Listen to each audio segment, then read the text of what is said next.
Halo guys, balik lagi bersama aku Dr. Andi Setiawan di channel Dr. Andi Official. Dan pada video kali ini kita akan balik lagi di segmen edisi Ramadan. Yang pastinya di segmen ini aku akan berbagi informasi-informasi seputar Ramadan. Dan sebenarnya juga aku udah bikin sih banyak konten seputar edisi Ramadan di playlist edisi Ramadan gitu. Kalian bisa langsung cek aja lah di playlist tersebut, karena di sana ada banyak banget ya puluhan video yang udah aku bikin untuk segmen edisi Ramadan ini guys. Maka dari itu jangan lupa subscribe channel ini dan tekan tombol lonceng notifikasinya agar kalian tahu terus kapan video terbaru diupload tiap minggunya di channel ini. Karena memang setiap harinya itu aku akan berbagi ya informasi-informasi seputar Ramadan yang pastinya akan sangat bermanfaat buat kalian dan juga bisa menambah wawasan kalian guys. Maka dari itu jangan lupa subscribe channel ini. Dan baiklah, gak berlama-lama lagi, kita langsung aja ke videonya.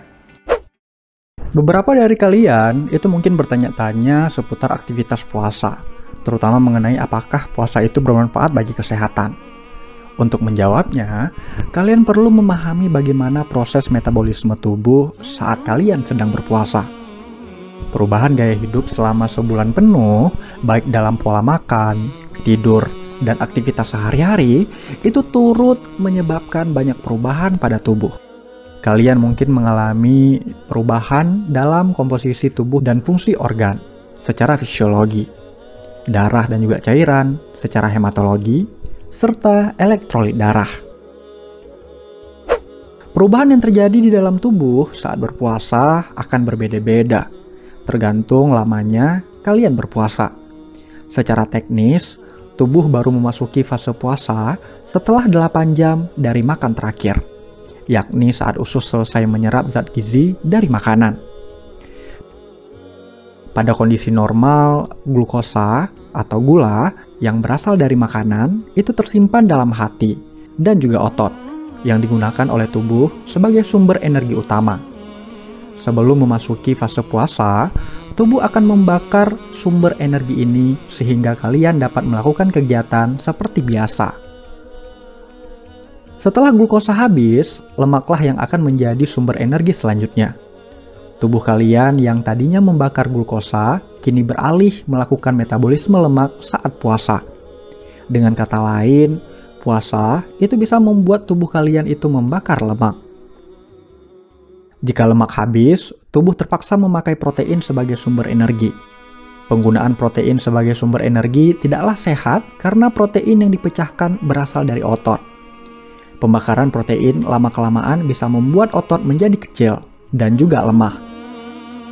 Namun pada puasa Ramadan, kalian hanya berpuasa selama 13 hingga 14 jam. Ini adalah masa ketika tubuh mulai kehabisan glukosa dan akan menggunakan lemak sebagai sumber energi kedua. Jadi, puasa Ramadan itu tidak menyebabkan pemecahan protein. Proses metabolisme lemak saat puasa itu justru bermanfaat bagi tubuh karena akan membantu penurunan berat badan dan juga kolesterol darah. Penurunan berat badan yang sehat itu dapat membantu mengontrol diabetes dan akan menurunkan tekanan darah. Sementara itu, kolesterol yang terkontrol dapat menurunkan risiko sindrom metabolik. Ini merupakan kumpulan kondisi yang meningkatkan risiko penyakit jantung koroner dan juga stroke.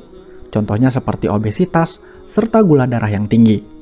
Ini yang terjadi pada organ-organ tubuh saat puasa. Selain metabolisme energi, fungsi beberapa organ dari tubuh kita itu juga sedikit berubah saat puasa. Pasalnya, organ-organ tubuh itu berusaha menyesuaikan diri dalam kondisi rendah energi. Dan berikut adalah beberapa perubahan yang terjadi saat kalian sedang puasa. Pertama, kelenjar ludah. Kelenjar ludah itu tetap memproduksi air liur untuk mencegah mulut menjadi kering. Hal ini bermanfaat untuk menghalau bakteri dan juga sisa makanan yang dapat menyebabkan bau mulut serta gigi berlubang. 2. Lambung. Produksi asam lambung itu akan menurun ketika lambung kosong. Hal ini itu akan mencegah terkikisnya dinding lambung oleh asam karena tidak adanya makanan yang digiling. Pengikisan dinding lambung merupakan penyebab utama terbentuknya luka lambung. 3. Hati. Glukosa dari makanan sahur itu akan diubah menjadi glikogen dan akan disimpan ke dalam organ hati. Begitu glukosa darah habis, hati kembali mengubah glikogen menjadi glukosa. Proses metabolisme glukosa akan memberikan energi yang dibutuhkan oleh tubuh saat puasa. 4. Kantong empedu. Empedu merupakan cairan yang membantu memecahkan lemak pada proses pencernaan. Selama puasa, kantong empedu akan menampung cairan empedu dan menjadikannya lebih pekat untuk persiapan metabolisme lemak pada saat berbuka. 5. Pankreas. Pada kondisi normal, organ pankreas akan menghasilkan hormon insulin untuk mengubah glukosa dari makanan menjadi cadangan energi. Selama puasa, produksi hormon ini itu akan menurun karena tubuh tidak mendapatkan asupan glukosa dari makanan. 6. Usus halus dan usus besar. Proses penyerapan zat gizi dalam usus halus itu akan berkurang. Usus halus hanya bergerak secara rutin setiap 6 jam, sementara itu usus besar itu akan menyesuaikan penyerapan cairan dari ampas makanan untuk menjaga keseimbangan cairan. Puasa memicu proses detoksifikasi. Berbagai proses metabolisme yang akan terjadi pada tubuh saat puasa itu turut memicu proses pembuangan racun dari tubuh, atau dalam medis disebut dengan detoksifikasi. Menurut penelitian dalam jurnal PLOS ONE, hal ini berkaitan dengan peran enzim tertentu di dalam hati. Salah satu fungsi utama hati yakni membuang racun dari dalam tubuh, dan pembatas asupan kalori pada saat berpuasa itu ternyata membantu mendorong fungsi hati. Hasilnya, tubuh akan mampu membuang zat limbah dan juga racun dengan cara yang sehat. Ini pula yang menjadi alasan mengapa intermittent fasting begitu populer. Selain bisa membantu menurunkan berat badan, metode diet ini juga mendukung fungsi hati dalam mengeluarkan racun dari dalam tubuh. Meskipun begitu, perlu diingatkan kembali ya, bahwa tubuh manusia sebenarnya mampu membuang racun sendiri melalui sistem ekskresi. Sistem ini terdiri dari 5 komponen, yaitu hati, ginjal, paru-paru, kulit, serta usus besar. Detoksifikasi melalui puasa memang menyehatkan, tapi jangan melakukannya secara berlebihan. Kalian juga perlu mendapatkan asupan zat gizi dan juga cairan dari makan sahur.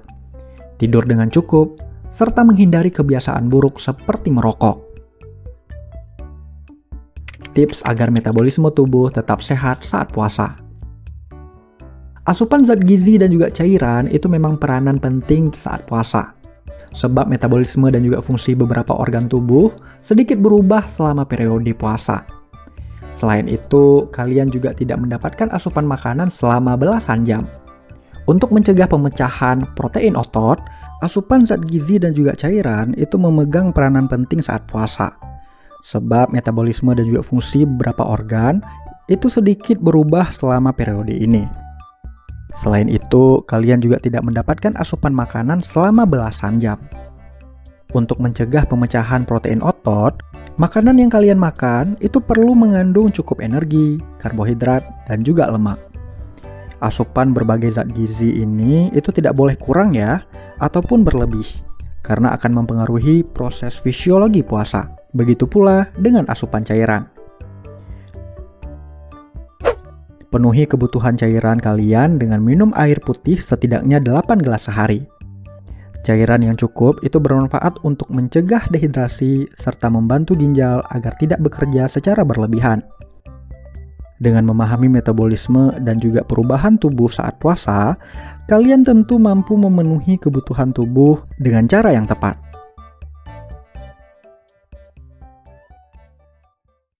Oke, sekian aja video kali ini. Aku harap video kali ini itu bisa bermanfaat buat kalian, bisa menambah wawasan kalian, dan sebenarnya juga kalian bisa komen-komen di bawah seputar video kali ini. Ataupun kalian punya ide-ide untuk video ke depan, kalian juga bisa langsung aja tulis di kolom komentar di bawah guys. Dan seperti biasa, kalian bisa like video ini jika kalian suka, cuekin aja jika kalian nggak suka, share ke teman-teman kalian yang menurut kalian butuh tentang informasi yang ada di video kali ini. Subscribe juga channel ini, dan tekan tombol lonceng notifikasinya agar kalian tahu terus kapan video terbaru diupload tiap minggunya di channel ini. Follow aku juga di Instagram @dokter.adi_setiawan karena aku juga cukup sering share beberapa informasi di sana juga guys. Oke guys, sekian dan terima kasih. See you in the next video guys. Bye bye.